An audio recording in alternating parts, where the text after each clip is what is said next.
You're listening to Heart and Soul, a podcast from the Iglesia de Cristo Church of Christ. I'm your host, Martin Zeruto, and I'll be interviewing young adults from across the world who are living Christian lives, but are also dealing with real-world problems. This is Heart and Soul.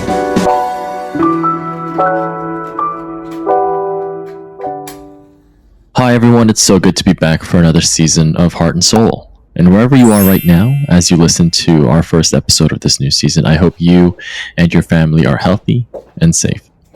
Like I said, this is the first episode of our season, and we have a lot of new exciting things that we want to introduce to you throughout the season. But one of the new changes is that I'm very happy to announce that sitting virtually beside me in another part of the world is Shannon Santamaria, our new co-host here at Heart and Soul. Hi, Shannon. Hi, Martin. I'm happy to be here. Super excited to have you join the show. What are you looking forward to most about being part of the show? The genuine conversations we're going to be having today. I think these kinds of conversations are timeless and always serve as a memory to look back to. Couldn't have said it better myself. So let's dive right into our episode for today. We're talking about self-care. Hi friends of I Love Kalihi Vlogs. Today I'm going to share with you something different. It's a podcast I like a lot. It's called Heart and Soul. It's put out by INC Media. And today's topic is very timely. It's called self-care. I think it's a topic that many of us know, but we often forget to do that for ourselves. So let's hear this. Apparently in this show there is a special guest, a psychotherapist, and a minister of the gospel. So this would be very interesting because they should be talking about the spiritual aspect of taking care of ourselves, as well as the actual psychological aspect of why we should take care of ourselves, and what should we do to do that for ourselves. So today I'm in a spa mood in my office.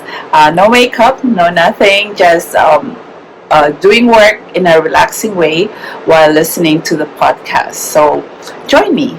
Self-care means taking care of yourself so that you can be healthy, you can be well, you can do your job, you can help and care for others, and you can do all the things you need to and want to accomplish in a day.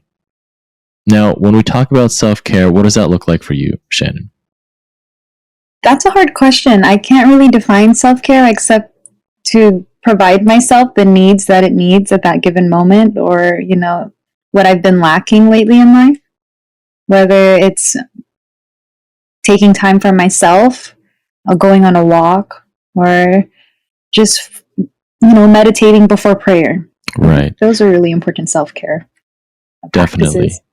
practices. For myself, I guess self-care is having lunch with my wife, making sure we don't lose our synchronicity when watching a show, because we have to watch it at the same time.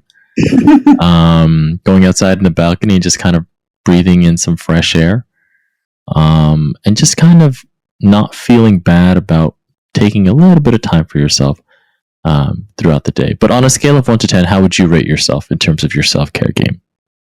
Oh man, my self-care game is like a solid 4. What about yours? I'm coming in at a solid 2.5. I mean, we do live both very stressful, very busy lives, and I mean, everyone does. Right.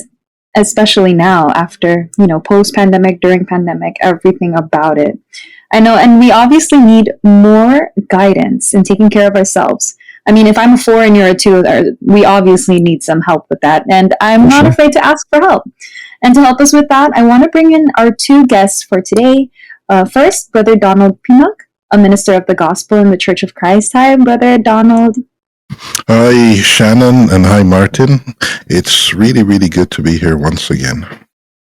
And joining us as well is Dr. Sydney Frontinares, a clinical psychologist from California. Thank you for being here with us. Hello, it's great to be here. Thank you. Now, before we get started, Dr. Sydney, what would you rate your self-care game? 1 to 10. 1 to 10. I'm actually quite proud of my self-care game. I would say it's around 8. Great.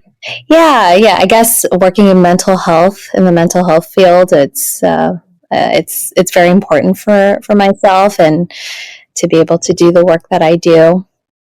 For sure. And in terms of certain things that you do for self care, what would that be? Good question. Now that I'm on the spot, now I can't really like I'm so proud, but things that come up for me, I guess my self care has changed a lot. I actually just recently had my second child. She's about 4 months old. I have an older toddler that's 3.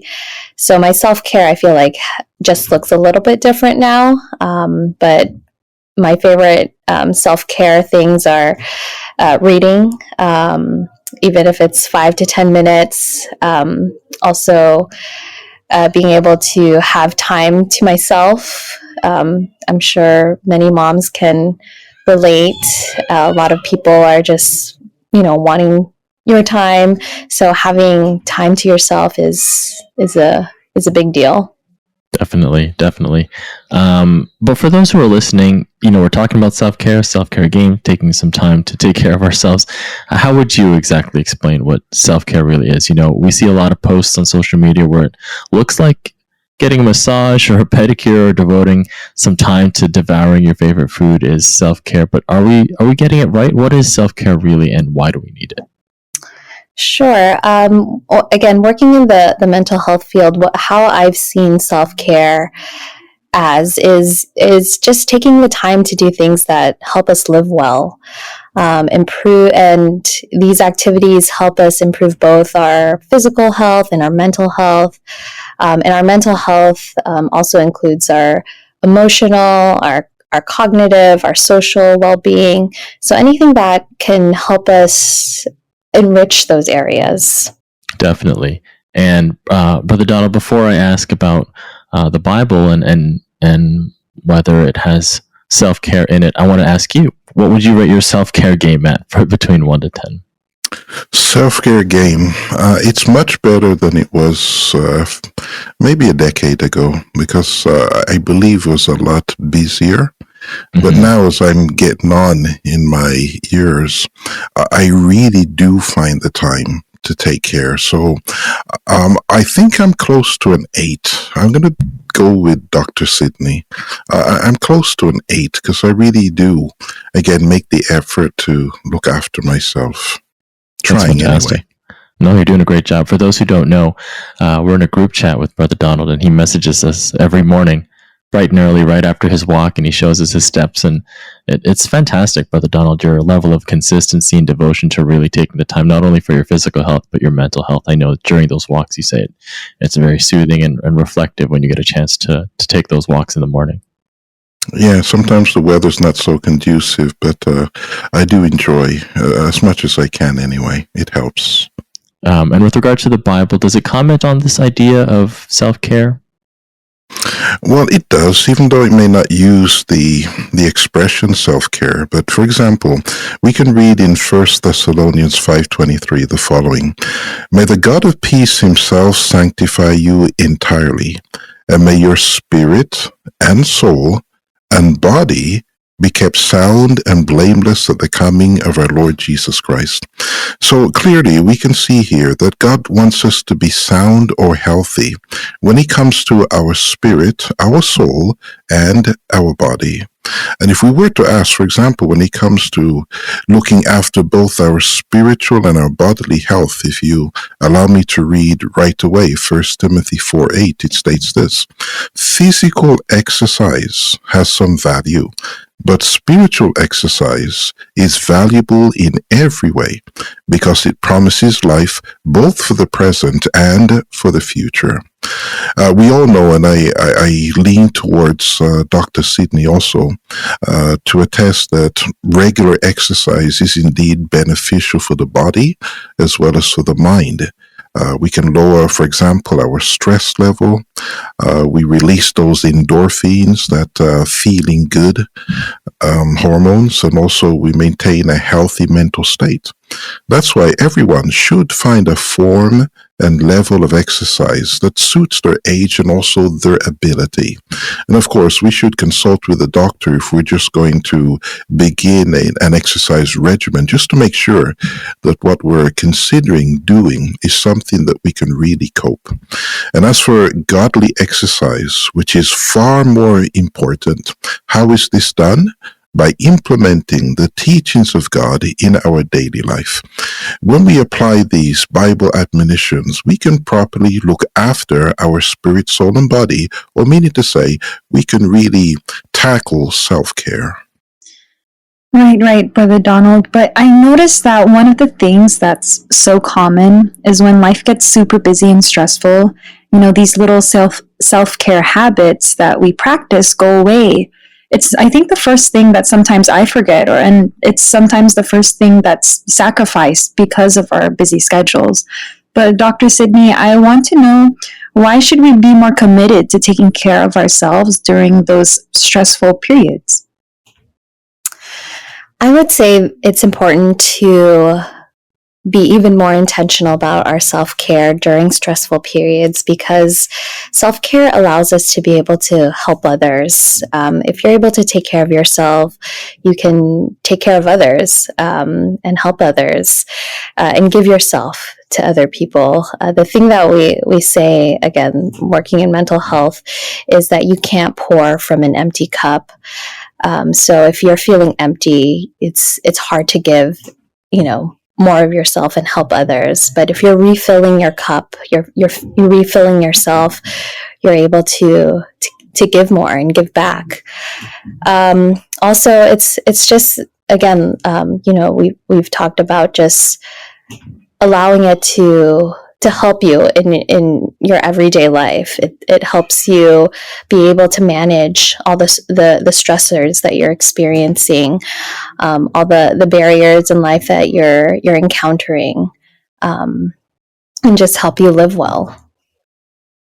If I could interject, Dr. Sydney, I'd just like to say I really admire professionals like you when it comes to this field, because I assume that when it comes to dealing with some people who do have issues when it comes to their mental state or psychologically, emotionally, that in ways, if you're not really looking after yourself, it could affect you in adverse ways.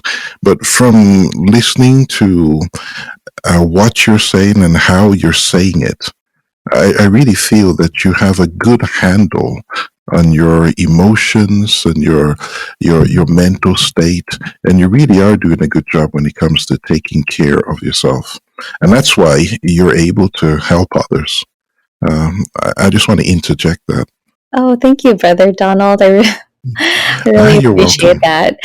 And I mean, it's certainly, self-care is not just for, I would say, like helping professions, but mothers, fathers, like if you're in a Yes. relationship with another human being, that's that it's necessary, because you do want to take care of them, or be present with them. And so Yes, you can't do that unless you're really taking care of yourself. So yes, it does make a lot of sense. To that point, actually, I think it's a fantastic segue to what I was actually having challenges with, at the early onset of married life. I was my whole life very excited to be a husband, to be a head of a household, and maybe one day, God willing, a father. But during the pandemic, you're working from home. I guess you could say, was burning the candle from both ends. And I really didn't prioritize taking care of myself, because I was so focused on taking care of my wife and our household and making sure we were all okay, and loved ones and friends. And so there's that level of guilt almost, right? Where it's like you spend a little bit of time for yourself and you start feeling like maybe I could have spent that time, working more or helping more or doing more for others. So I guess, Dr. Signey, how do we deal with that guilt? And does self-care necessarily always have to be like a 2-hour bath? Like what are some things that we can implement in our daily schedule that doesn't necessarily have to, take the whole day?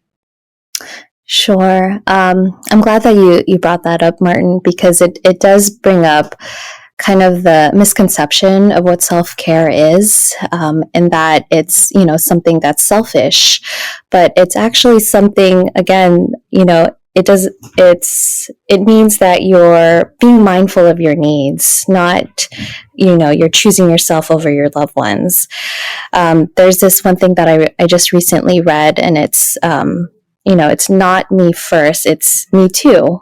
You're not, just because you're like, hey, I'm gonna, practice self-care, it doesn't mean that you're all of a sudden, forgetting your loved ones, and it's just you and that's it. You're taking care of yourself so you can take care of others. I guess I've repeated that so many times, but that's kind of, I guess, the point. And you mentioned, burning the candle on both ends, and again, that's why self-care is so necessary. There's the term burnout that's been happening for a lot of people.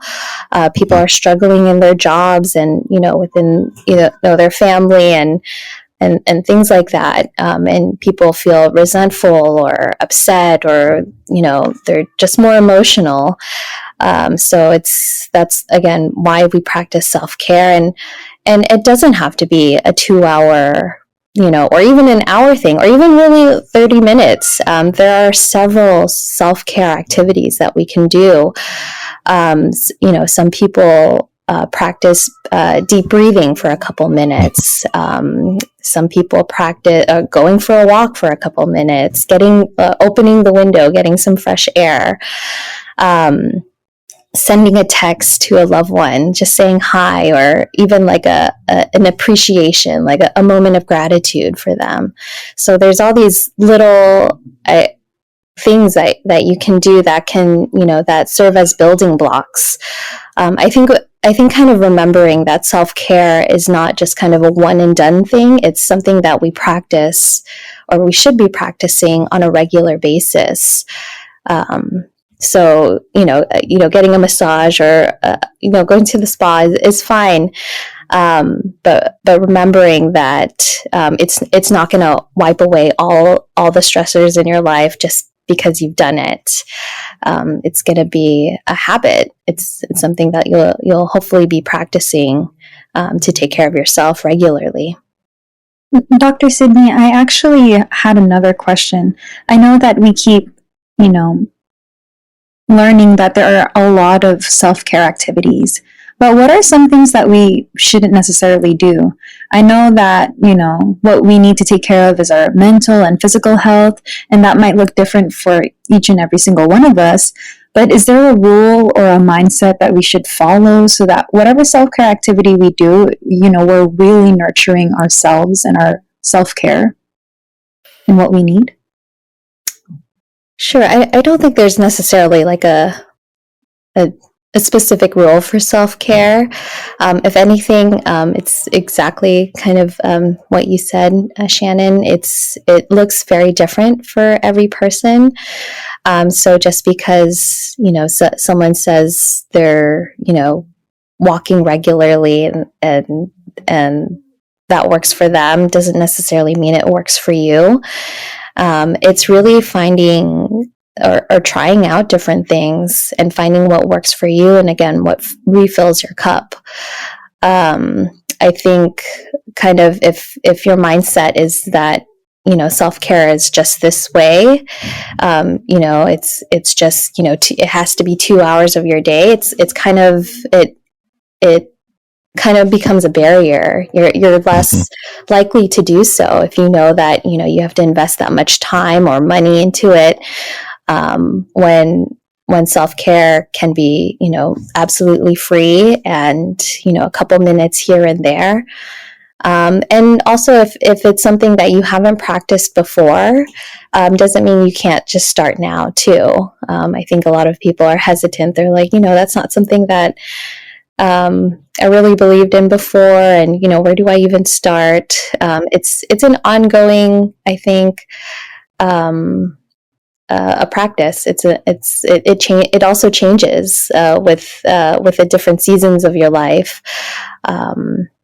again, like for me, when I was single, no kids, I would read for hours. Now I read maybe like 5 minutes here and there, and I feel like that still continues to refill my cup, and it works for me right now. Yeah, if I can jump in, those are really good habits. You mentioned Dr. Sydney, because perhaps there are some in an attempt to escape pressure that they may be feeling. They believe when it comes to taking care of themselves that they can utilize substances, for example. Meaning to say, they're resorting to what may appear as a positive means of taking care of themselves, but in truth, it's really very negative. It can have adverse effects. So, what you mentioned, for example, reading a book, going for a walk, getting some fresh air, even having that short but sweet conversation with a loved one, those and other positive acts really help when it comes to taking care of our entire being, not just physically, but again, emotionally, and even psychologically. So, especially nowadays, we really need to look after ourselves. All people should strive to do so in a positive manner. Brother Donald, I'm actually curious. Does the Bible also teach us this kind of discipline or the value of taking care of ourselves for the long term or, throughout our entire lives? Well, yeah, the Bible does. It makes mention about looking after ourselves. We just read earlier when he came to the first verse, actually, of our study, which was 1 Thessalonians 5:23, looking after our entire being. So that's not just to be done for a short period of time. We have to make it a lifestyle in many ways. It's a lifetime commitment that we're going to be looking after ourselves.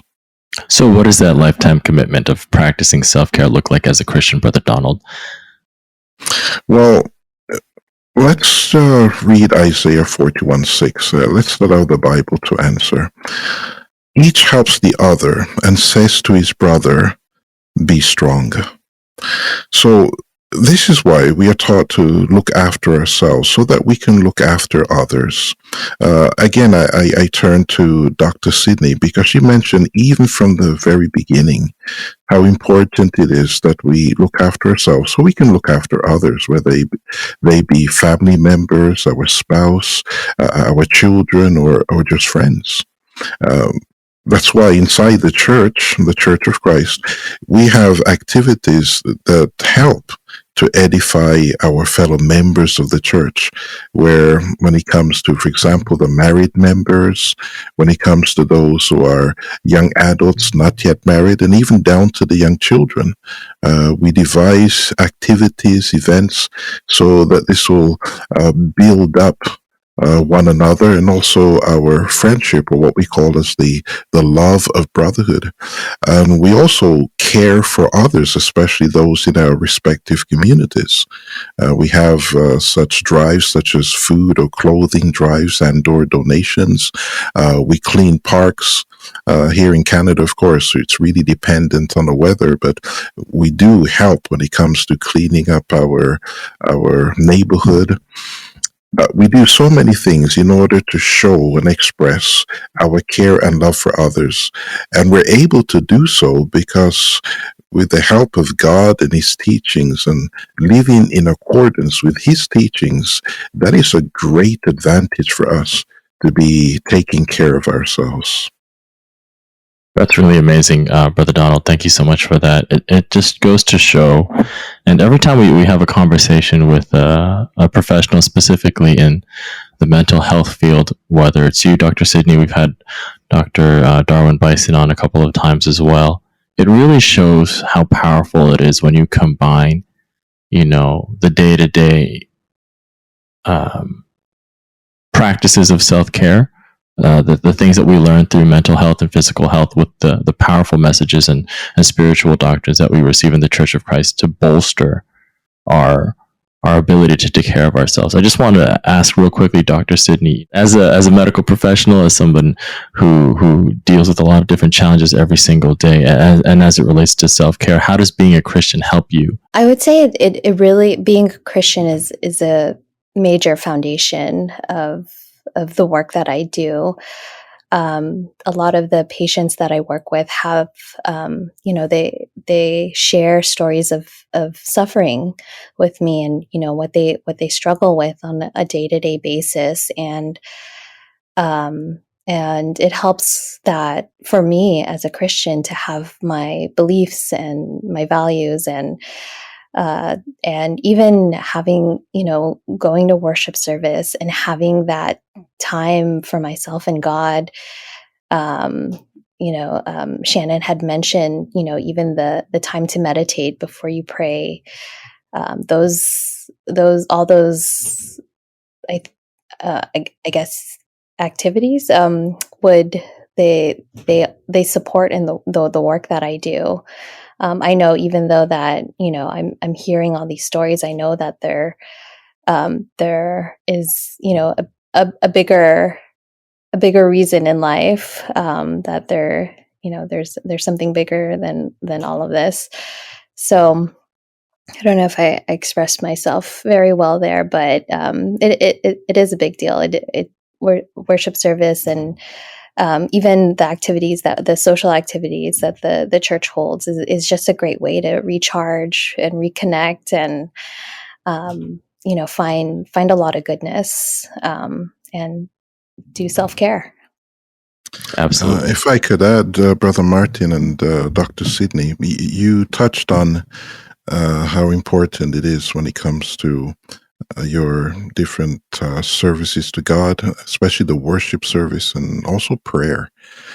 Again, that's a big advantage for the members of the Church of Christ, because through prayer, not only do we exhibit our trust in the ability of God, but also it gives us that confidence, does it not? After we pray, it's like a lift, because we know that there's someone, and when I say someone, in the sense of the Almighty God, who is unlimited when it comes to his capacity or capability. He's there to uplift us. So when we do feel the strains of life, again, we have exercise, we have those habits, those good habits that we'll practice to ease the pressure and ease the tension. And then we have prayer. So we've got everything in ways when it comes to overcoming those challenges. And at the same time, having taken care of ourselves, now we can reach out and take care of others. Absolutely. Such a powerful thing to hear, Brother Donald. And thank you so much for that, Dr. Sidney. That's it for us today. We hope we were able to help, and we hope we were all able to listen with all our heart and soul. Take care.